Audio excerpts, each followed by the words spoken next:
Salut à tous et bienvenue dans cette nouvelle vidéo. Nous allons aborder cette fois-ci les diverses étapes où vous aurez en fait à faire face si par chance pour vous, vous êtes sélectionné pour la DV Lottery. Alors, je rappelle en fait que la DV Lottery est un programme initié par le gouvernement des États-Unis qui chaque année accueille un certain nombre d'immigrants de façon légale dans le processus en fait d'immigration légale aux États-Unis. Alors, on se retrouve juste après une brève introduction pour continuer.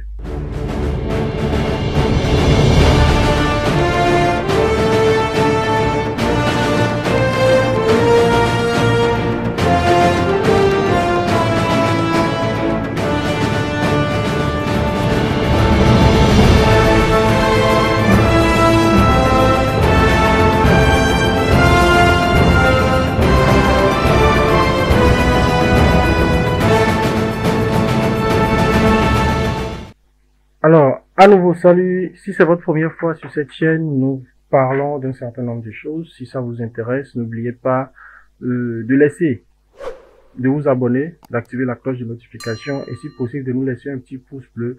Ça va beaucoup plus nous encourager dans la suite de la production des vidéos. Alors, sans plus tarder, nous allons commencer. Aujourd'hui, nous sommes à quelques jours, je dirais même à quelques heures en fait de la sortie en fait des résultats de la DV Lottery, l'édition 2024. Le 6 prochain, je dirais en 17h-18h, heure de l'Afrique de l'Ouest, heure de Cotonou, les résultats sortiront. Et dès que les résultats sortiront, beaucoup de personnes iront vérifier tout et tout s'ils ont été sélectionnés.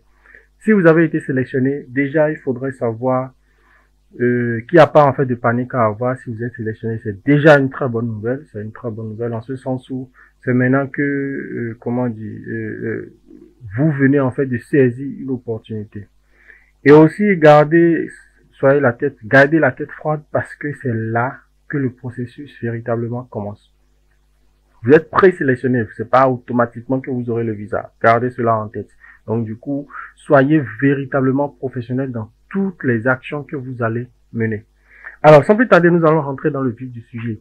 C'est très simple en ce qui concerne les diverses étapes qu'il faut parcourir. Il faut d'abord, la première étape, dès que vous savez que vous êtes présélectionné, c'est de remplir en fait le formulaire, la DS 260. La DS 260, en fait, c'est un document qui est mis à disposition par le KCC, le service en charge de tout ce qui est procédure d'immigration aux États-Unis, qui permet en fait de retracer un certain nombre d'informations sur vous, sur vos conjoints, tout ce qui va avec. Donc bref, c'est un document en fait qui retrace en quelque sorte toutes les informations relatives en fait à votre personne et aux personnes en fait affiliées à votre dossier, que ce soit votre conjoint, vos enfants, si vous en avez ou pas.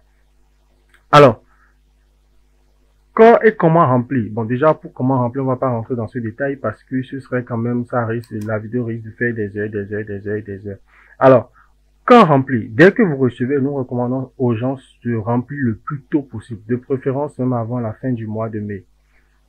Si ça devrait trop tarder, au plus grand tard fin juin, parce que plus vite vous remplissez et vous envoyez en fait au KCC, plus vite vous serez en fait priorisé dans le traitement. Donc, c'est en quelque sorte du first in, first out, c'est-à-dire premier envoyé, premier traité. Donc, si par exemple, même déjà, je suppose, vous vous préparez suffisamment et que dès que les résultats sortent, vous êtes présélectionné, en l'espace d'une semaine, vous remplissez, vous envoyez, votre formulaire, la DS 260, vous attendez. L'étape qui suit, c'est juste d'attendre le retour, en fait, du KCC. Vous allez recevoir généralement, vous allez recevoir un premier mail qui vous dit, oui, voilà, nous avons reçu votre document et c'est en cours de traitement, ou bien votre dossier a été traité.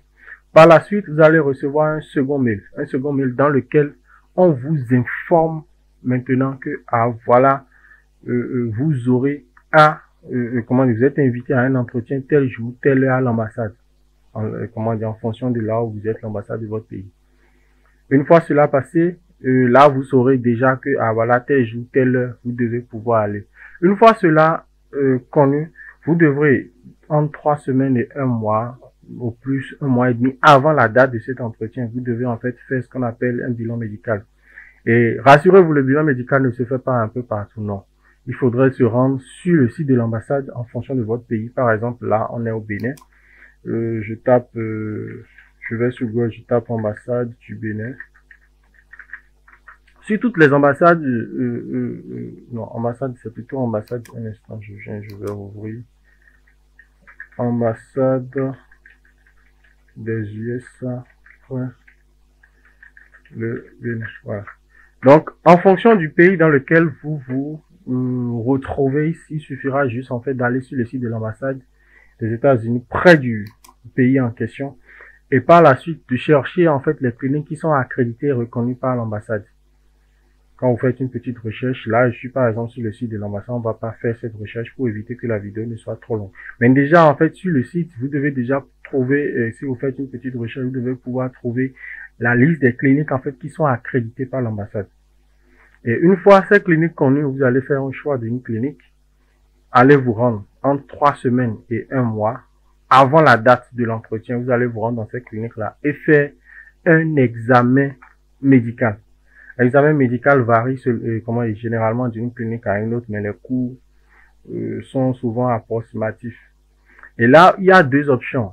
Soit les cliniques en question font, envoient directement les résultats à l'ambassade, soit ils vous le remettent sous pli fermé. Et généralement, quand ils vous le remettent sous pli fermé, c'est que vous n'avez pas le droit de l'ouvrir. Ce n'est qu'arriver en fait, ce n'est que le jour de l'entretien que vous allez remettre aux personnes conséquentes pour qu'ils puissent l'ouvrir et voir si tout va bien.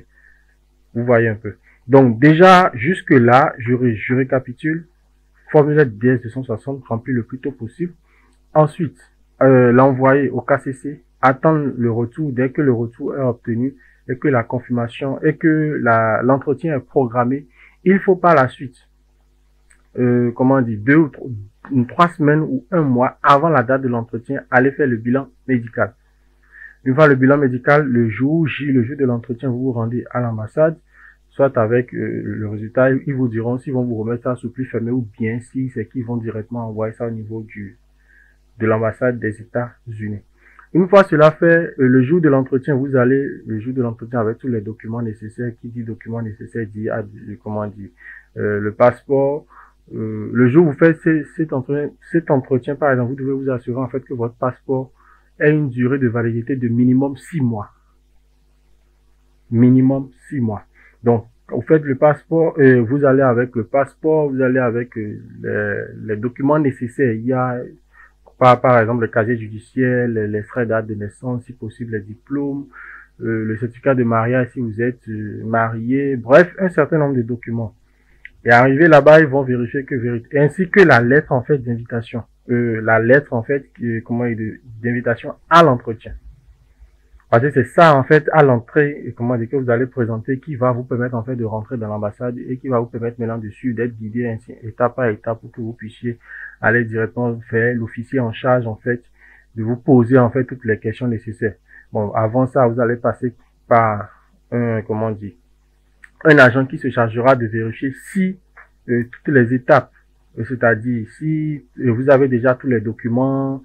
Si c'est pas bon, il pourra vous dire oui, voilà, de compléter, mais généralement, il est recommandé d'aller avec tous les documents.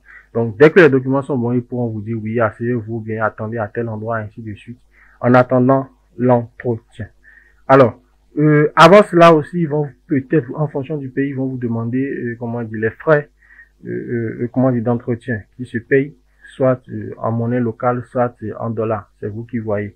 Donc, dès que cela est payé, ils vont maintenant vous programmer pour l'entretien, vous passez l'entretien. Une fois l'entretien fait, bon, généralement, quelles sont les questions qu'on pose? Présentez-vous, ainsi de suite. Bon, généralement, quand votre dossier est nickel et que en griffe, vous n'êtes pas comme certaines personnes qui aiment se compliquer la tâche et que c'est exactement ce que vous avez dit lors de votre inscription pour la DV-Loterie que vous avez renseigné dans le formulaire DS 260, c'est qu'il ne devrait pas y avoir de problème. Sauf si en gris, vous êtes comme certaines personnes qui aiment un peu se compliquer la vie en mettant des informations qui n'étaient pas forcément ça, ainsi de suite. Donc, du coup, si les mêmes informations que vous avez mis lors de votre inscription, ce sont ces mêmes informations que vous avez utilisées pour remplir votre formulaire DS de 260 et que votre dossier, il est clean, qu'il n'y a pas de souci, c'est que avec 2, 3, 4, 5 questions ou plus, vous devez déjà savoir si vous êtes pris, si vous aurez le visa ou pas. Et une fois cela obtenu, généralement, il faudrait savoir qu'à la fin, si, je suppose, à la fin de l'entretien, on vous dit félicitations, bienvenue aux États-Unis, des trucs du genre, vous allez devoir laisser vous allez généralement laisser votre passeport pour qu'il puisse apposer le visa là-dessus. Et là aussi, il faudrait vraiment faire attention parce qu'à partir du moment où on pose le visa, souvent le visa et vous avez un délai pour pouvoir partir. Si ce délai passe, c'est que c'est fini, votre visa il est encore grillé, vous avez fait toute cette procédure en griffe pour rien parce qu'à la fin, vous n'avez pas respecté le délai pour pouvoir partir. Donc, généralement, dans ce genre de cas, on recommande aux uns et aux autres de véritablement se préparer. Pour le remplissage du formulaire DS 260, si vous pouvez le faire vous-même, faites-le. Mais si vous ne pouvez pas le faire et que vous avez besoin d'un accompagnement, nous restons disponibles, toute notre équipe reste disponible à vous accompagner. Nous laisserons en fait notre numéro WhatsApp dans la description pour que vous puissiez, au besoin, nous contacter. Alors, quel autre point qu'il faut mentionner? Voilà, par rapport en fait au document, il y a aussi la photo qui est aussi importante. Quoi d'autre? Généralement, nous recommandons en fait aux gens d'utiliser les mêmes informations. Il ne faudrait pas que les gens vous mentent en disant oui, voilà, tu l'avais fait ci, tu peux maintenant le faire ça. Ce sont des procédures qui reviennent un peu plus compliquées et qui généralement en fait aboutissent à un refus. Il ne faudrait pas que cette chance qui ne vient pas tous les jours s'offre à vous et que peut-être, soit pas peut-être erreur, vous ne maîtrisez pas, peut-être vous refusez de vous faire accompagner, vous le faites seul et il y a des problèmes, il y a des complications qui surviennent. Il ne faudrait pas que ces gens de petites erreurs vous fassent perdre ou vous fassent louper cette opportunité. Parce que si vous l'avez fait, c'est que forcément vous y tenez. Sur ce, bonne chance à tous et on se dit à très bientôt dans une autre vidéo. Si vous avez des questions, n'hésitez pas à nous les laisser dans les commentaires. Nous y répondrons. Merci. Ciao, ciao.